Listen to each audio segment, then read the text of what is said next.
celebration. I'm an environmentalist, and we have a reputation of being not the most fun at dinner parties. And there are exceptions to that. There's TED, there's San Francisco, there's, I don't know if you're Natalie Portman.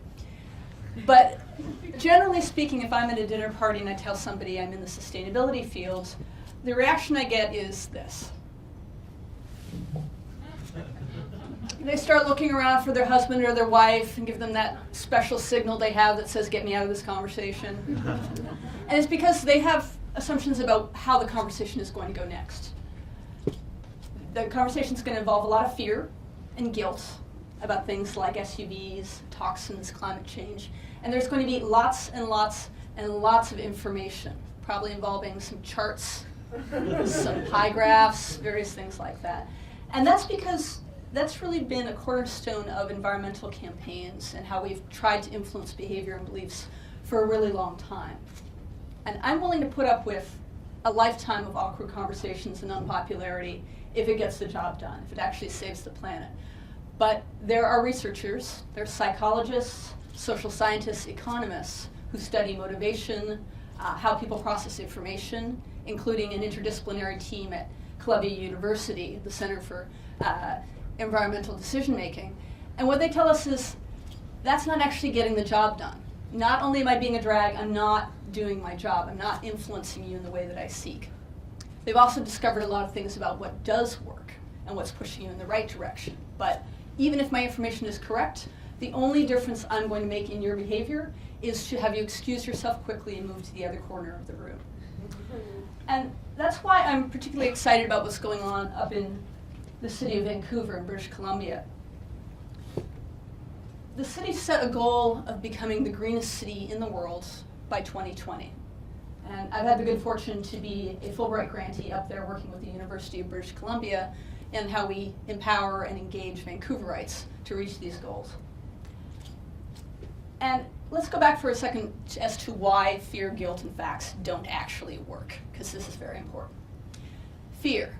Turns out psychologists have discovered even the most pessimistic of us have a limited ability to be continuously freaked out about multiple numbers of things at once. When you get more anxious about something, something else drops to the bottom of the queue. One theory about why interest and concern about climate change has dramatically decreased in this country over the last couple of years is because the economy has gotten worse. One anxiety has replaced another. So fear doesn't permanently and positively change behavior. Information. I think we all like to believe that the only thing standing in the way of changing behavior and taking action for the better is some crucial piece of information. But it turns out that's not how most people function. When was the last time you changed a long-standing habit or belief based on a single piece of information provided to you by a stranger at a dinner party? It's not very common.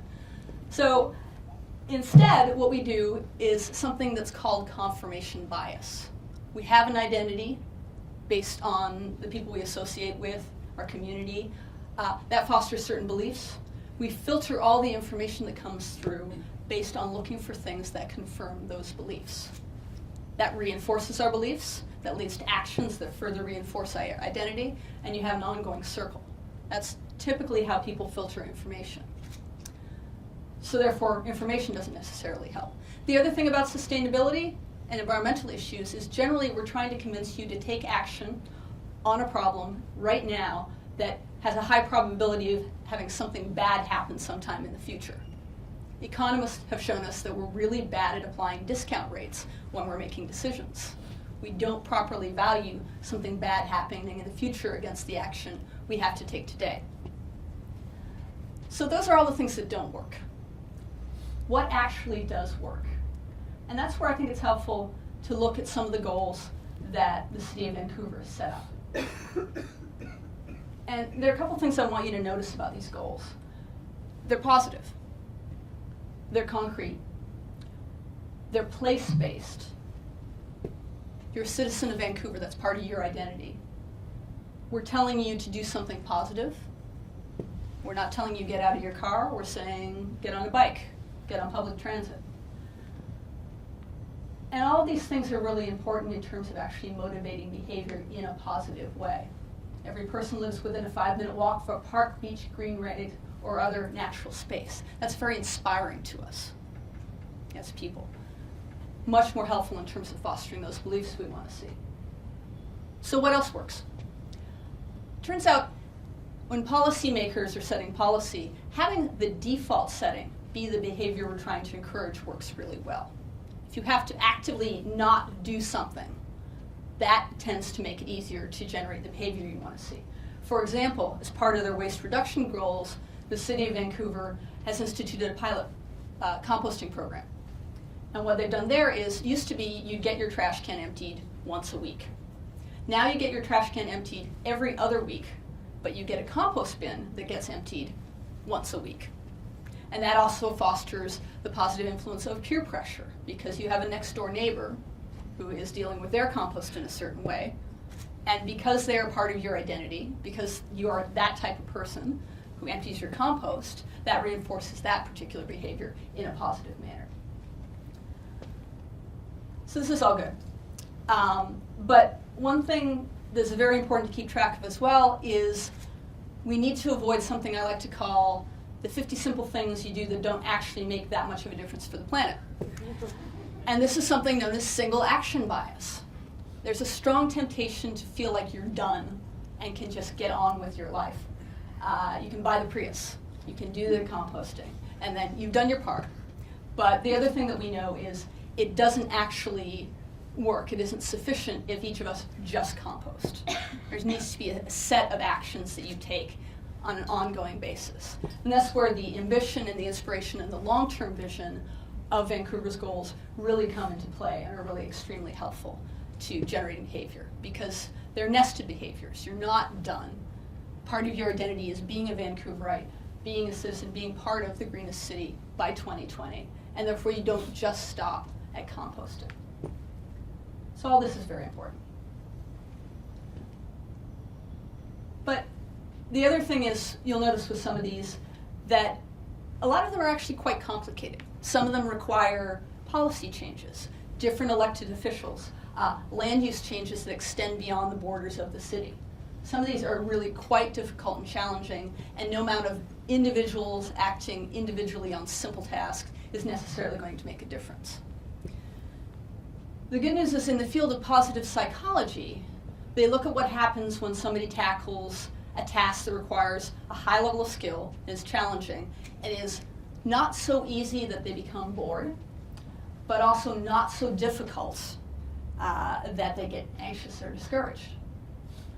And that's an interesting thing, because it's basically something that's known as flow. And the psychology of flow basically tells you that time stops. You reach a higher level of performance. You get more engaged. You're intrigued by something. Instead of it being a task that you want to try to finish as quickly as possible, it's a task that you become addicted to and return to again and again. Groups can have a sense of flow. That's very important as well. And that's important in this particular context because there are multiple problems that we don't have a definitive answer to. We don't know how we're going to accomplish this particular goal yet. We don't quite know how we're going to get to 33% reduction. And the other thing is that besides the confirmation bias, and besides the problem that you have in terms of that confirmation bias, you can actually turn it on its head and have a sense of identity that provokes further behavior. Or you can start people with a single action.